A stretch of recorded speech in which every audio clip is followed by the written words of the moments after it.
Good evening, everyone. Larry Cox here. Nice to be back. Nice to have each one of you join me tonight. Let me say hello to some people. So, Cheryl Moulton, good evening. Phil Campbell, good evening. The Fit Life with Danielle Munez. Good evening, Danielle. How are you doing today? Jill Odom, good evening. Clayton Orwig, Charlotte Geller, Tina Hobbs. Great to have each and every one of you joining me tonight. I'm going to go over here and look and see. So, anybody that is on the Larry Cox Facebook page, if you would either the This Week from Rockdale Facebook or the This Week from Rockdale YouTube, then you will be able to in, say things in the chat. If you are on my Facebook page, you're not able to engage in the chat. And so, so I would just really appreciate you guys doing that. So, guys, if you would do that, I'd appreciate it, and that way you can get involved in the chat too. So, Dan Burks, nice to have you today on the show. So, guys, I want to talk to you about a couple of things. I want to promote something right off the bat. So, this coming Thursday, the Voices for Rockdale will be having a meeting, the town hall at the Conyers First United Methodist Church, 921 Main Street. And I've got a little flyer that I'm going to put up right here for you guys. And if you look at this, we're going to have two speakers. We're going to have Rhonda Taylor, our state representative, who just got reelected here in Rockdale County. And we're going to have former Commissioner and State Senator Janice Van Ness, who is going to talk about the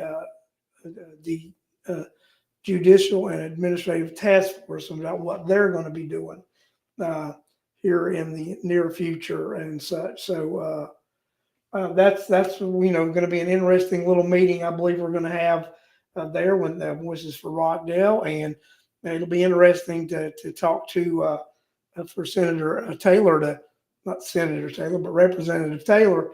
And Representative Taylor spearheaded the efforts last year with the senior exemption in the school board, and we tried to get that full exemption for seniors, and we settled for this $15,000, which the citizens of Rockdale County, and I am just thrilled to say that the citizens of Rockdale County overwhelmingly voted to extend that exemption, that additional $15,000 from $35,000 to $50,000 for homestead exemption for this against schools. And then it was over 90% of the voters voted to approve that that monetary extension. And I'll tell you what, guys, if the question would have been on the ballot, did we want to phase a permanent exemption for seniors? I will guarantee you would have got that 90-some percent. Because this is the thing. It is $50,000. That's right, Clayton. It was $35,000. They added an additional $15,000, which makes it $50,000. So it is now a $50,000 exemption when you add the additional 15 to the 35. But I'll tell you, and I know this, Rockdale County voters would have passed a total exemption if they would have been given that option. But this Board of Education and this chairman fought tooth and nail for that not to happen. They fought tooth and nail to make sure that didn't happen.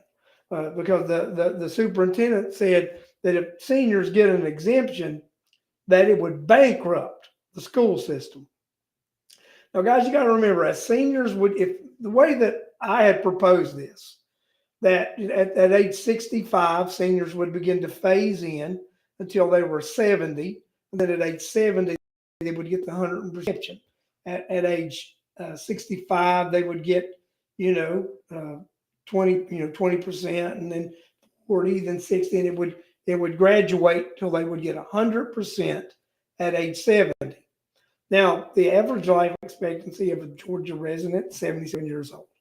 So and that's an average. That's the high number, right? So as seniors would pass away, then those houses would go back into the cycle, and they would be taxed. So they would not be off the tax cycle forever. It would just be for a short time period. They don't have full-time jobs anymore. They can enjoy their retirement and not be worried about being taxed out of their homes. And that's what's happening. Not only is that happening to senior citizens in Rockdale County, it's happening to senior citizens across the state of Georgia and across America. This is not a topic or a subject that is isolated just to Rockdale County. Seniors being taxed out of their home and independent living is a problem that we're facing across America. And it's a problem that we can handle by exempting senior citizens from property taxes. And you know what? That may mean tightening some budgets. That may mean that they can't replace everything all the time, and they have to watch every dime they spend. But you know what? That's okay. I'll tell you why it's okay. Because senior citizens have to watch every dime they spend, because they have to make sure they got enough money for medications. They have to make sure enough money for food. They've got to make sure they have enough income to pay an electric bill so that they can stay cool in the summer and warm in the winter. So when we hear government, which it's our government, and we're supposed to be, it's supposed to be representing us. But when we hear them complain about not being able to take enough of our money, and remember, it's your money. These are your hard-earned dollars that they are taxing, taking. I've said this a couple of times, and I'll say it again. At some point, after someone has worked a lifetime, they should actually own the property that they call theirs. Because right now, you don't own your property. You have to pay a fee to be allowed to stay on it. You truly don't own your property. Because if you don't pay those property taxes, they will have a tax sale, and your property will be sold, and you will be told to leave. And you will be made to leave forcibly. So don't be kidding yourselves and thinking that you own anything, because you don't own anything. But I think at some point in your life, you should actually own it. You should not have a tax burden on your property. When you're a senior, you've done your duty, you've paid your taxes, you've supported the school systems, you've supported the counties, you've supported the state. At a certain point, enough is enough. And that's what needs to happen.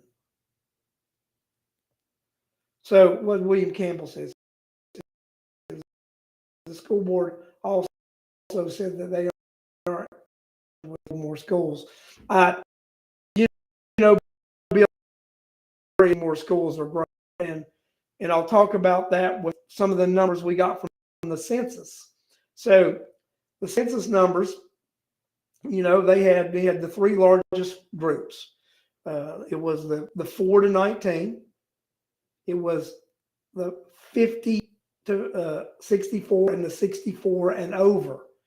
Now, the thing about it, the fastest growing group was the 50 to 64. And what does that mean? What does that tell us when we hear that the 50 to 64-year-old group is the fastest growing age group in Georgia? I mean, not Georgia, but in Rockdale County specifically. It tells us that these are individuals moving from other areas to Rockdale County, preparing to retire. They're coming alone. They're 50 to 64. They're not bringing children. They're not bringing those that are in that 4 to 19-year-old age group. They're empty nesters coming here by themselves. So if that 50 to 64 is the largest growing segment of the population in Rockdale County, then it will be logical to assume that during our next census, one of the groups that will drop the most will be the 4 to 19-year-olds. And Bill's right, people who move in aren't concerned about the terrible school system. So people who move in don't have kids, they're not concerned about the school system. And the people who are moving in, like the people who are moving in, they're not concerned about it, and they don't bring kids in here. So the school system is not going to have to worry about building new buildings or putting trailers in. They're going to have to worry about filling all this vacant space. They're going to have a lot of voids because we've got a historical the last several years of declining enrollment. We have 8 to 64-year-olds moving in Rockdale County. Jill Odom, we need to quit supporting the East Plot plan. I agree with supporting the East. Like I'm saying, 50 to 64. No sound on YouTube. Do not know why I don't have sound on YouTube, unless YouTube's not broadcasting, and that'll happen. I do not think I'm on YouTube. Let's see. Do not know why I do not have sound. It says I'm broadcasting and everything. So do I have sound here on Facebook?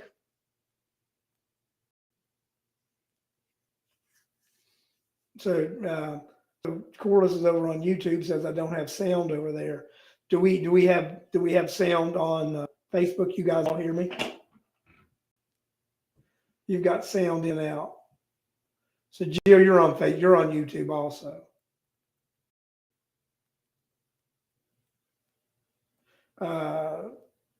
Danielle has it's choppy.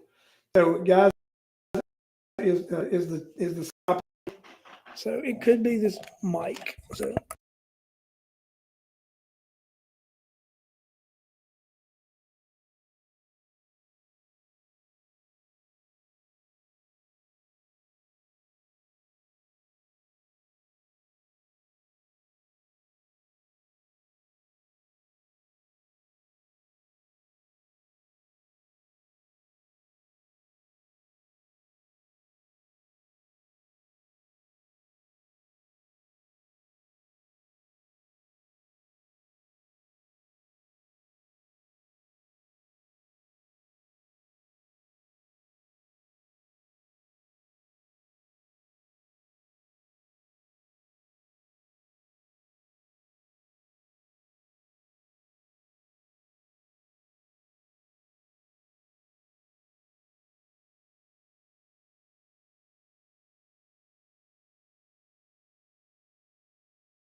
I think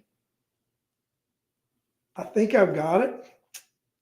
I think I've got the sound fixed. You guys should hear me now. So I've had to do some crazy stuff with the mics, plugging and unplugging, and I got it back. So you know how this technical stuff goes, guys. It's technology and me sometimes don't go together. But I do have it, I believe now. So Well, like, we were talking earlier about, Rockdale County and that 50 to 64-year-old group. That as that group continues to be the primary age group and continues to grow, then then that will cause significant change in how we should handle education in Rockdale County. Because I agree with Jill, if the enrollment is going to decline, we don't need to continue supporting the East Blast. Um, I've got issue in the SPLOST as it has been presented, not being used for what it should be used for. But at least we do get somewhat of a report from them. I don't even know what the Board of Education does with the East Blast. I have no idea. And it would be interesting to know what they did with the East Blast and how they spent that. So, and I think that's something we need to look at. So, but going back to the Voices for Rockdale, and they're going to have Miss Taylor, Rhonda Taylor, House Rep Taylor. So I spoke with Ken Holmes, the co-founder of the Rockdale Voter, and we are going to. We had a petition out asking that senior citizens 100% these exemption.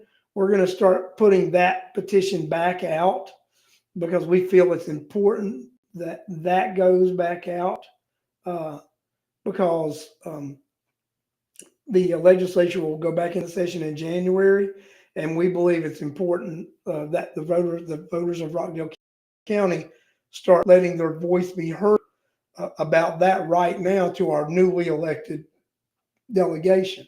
So our delegation needs to know that this is something that seniors and the taxpayers of Rockdale County are still very interested in.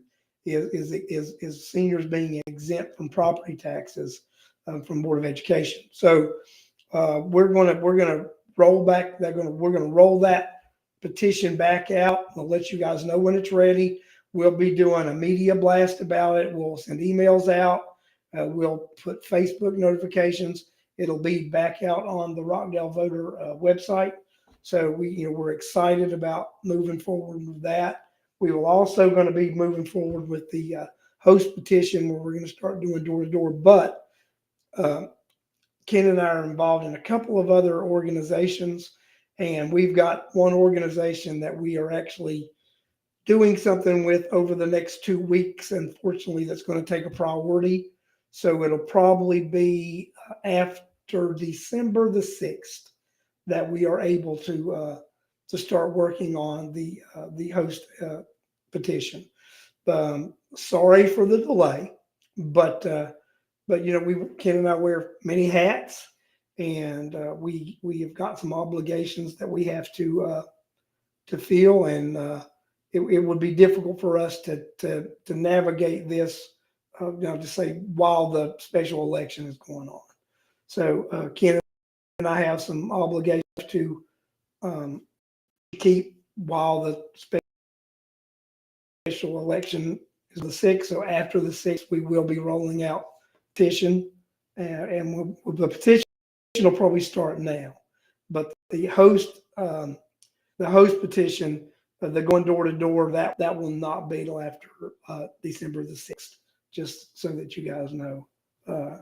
Yes, the host petition, the way it stands right now is we do have right at 2,000 signatures for that host petition right now. So, our goal is to get 3 more thousand, get it on the ballot next November, and that will be one of the ways that Rockdale County citizens can also send a message that they're not in favor of all these crazy taxes. Another thing that I think, because we've got Janice Van Ness there that's representing that committee, I think it's very fair to talk to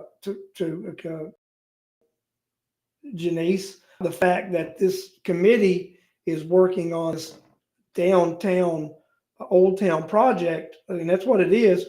When it was clear that Democrat and Republican voters in the primary, when asked questions about building in Old Town, both parties uh, uh, members said significantly that, with the percents, they did not want a courthouse facility built in Old Town. So I think we know why that they're sticking with that Old Town courthouse judicial thing now, because it ties in with their administrative. So, uh, so it ties in with the administrative building. So if, they really want to do those together and tie those funds together. So it makes total sense now that the Board of Commission's primary focus is actually the admin and not the judicial. And the judicial is being used as the rallying cry to collect the funds. So it'd be very interesting is, how do individuals of a committee feel about doing the bidding of the commission when that's all it is. It's the bidding of the commission, because the citizens have spoke loud and clear through ballot questions, and in 2018, when 70% of the Rockdale County voters point blank said that we did not approve $140 million bond initiative to build a complex in Old Town. And this 110 plus the 72 million that they're asking for a grant from the from the federal government, those funds would far exceed that 140 and push that into the 180, 190 neighborhood, which is what I felt this type of complex would be anyway, would be between 180 and $200 million. That's the price tag that I felt that they would be spending in Old Town. And it could even exceed that, depending on what type of infrastructure issues they run into. There's some concepts, Tina. They've got a couple, three concepts of what they're doing, and hopefully Ms. Van Ness will bring some of those concepts to the meeting on Thursday, the 17th at the United Methodist Church, and the people who attend that will do that. So we're going to start pushing that out this week and make sure people are aware of it, so that they can attend this important community meeting. So and I look at this as a very important community meeting, because it's two topics that are near and dear to my heart, and it's senior citizens tax relief through exempting seniors from Board of Education property taxes, and then also the courthouse, which I feel the citizens of Rockdale are going to be exploited through property taxes to pay for this. So I think that this county government is going to exploit all of us in some manner through assessments to be able to raise the money to pay for that courthouse administrative facility. So I am not a fan of the plan, and I won't be. To me, there's no compromise in this, because compromise would be building at Parker Road, where we already own the property. Infrastructure is not an issue. Accessibility is not an issue. You have a 4-lane highway. You have ample parking and could build additional parking. You have a lot of acreage to build a building. We're buildings, to be frank about it. So I don't think that this county government is doing the right thing by the taxpayers and the citizens. They're doing the right thing by themselves, for themselves, and in some way they will benefit from these actions. There's just no other way to look at this other than these are actions that someone is taking to benefit themselves. And I'll stick with that assessment and not back down from it. So that's the way I feel. So we've talked about that meeting, talked about the age thing, and talked about those things. Charlotte's talking about there will be they want one of their proposals is a parking garage on Millstead in Maine. So that's an interesting thing, building parking garage there, which would be a paid parking thing. It'll be interesting. See what they end up doing. So I think, I encourage everybody to come out, invite all your friends, make sure everybody's aware of this, and let's field some intelligent questions to these individuals about what's going on. I think it's what we need to do. I think we need to have more town halls, and we need to have more public meetings, and we need to encourage the citizens to ask a lot of questions and demand answers. Because a lot of times we ask questions and we really don't get answers. We get a snow job. We get misdirection and disinformation. So that's what we get. William Campbell says traffic not best. Uh, I think nightmare all the way around. Nightmare in every sense and every way there could be a nightmare is what we get with expanding the courthouse and administrative building and a parking deck in Old Town. Just not smart, not the right thing to do, and we the taxpayers will pay in many ways. We will pay in many ways. Well, guys, I've been on here about 30 minutes tonight, and that's the limit. So we've got not a whole lot going on in Rockdale County right now, but one thing we do have going on is that meeting this coming Thursday. I will mention it again this Wednesday on the midweek report, and we will be sending some emails out and let everybody know what's going on. So we appreciate it. And Cheryl Malton says the last town hall for the Honey Creek tomorrow at 6 p.m. at Honey Creek Elementary, and that'll be for that housing development that Horton wants to build over there. So, anybody in South Rockdale, and specifically in that area, I encourage you to go to that meeting and let your voice be heard too. It's very important that we let our voices be heard and let people know what we think, and just make sure that your voice is heard. So, guys, thank you for listening. Every one of you again report. Have a great week, and I will see you Wednesday.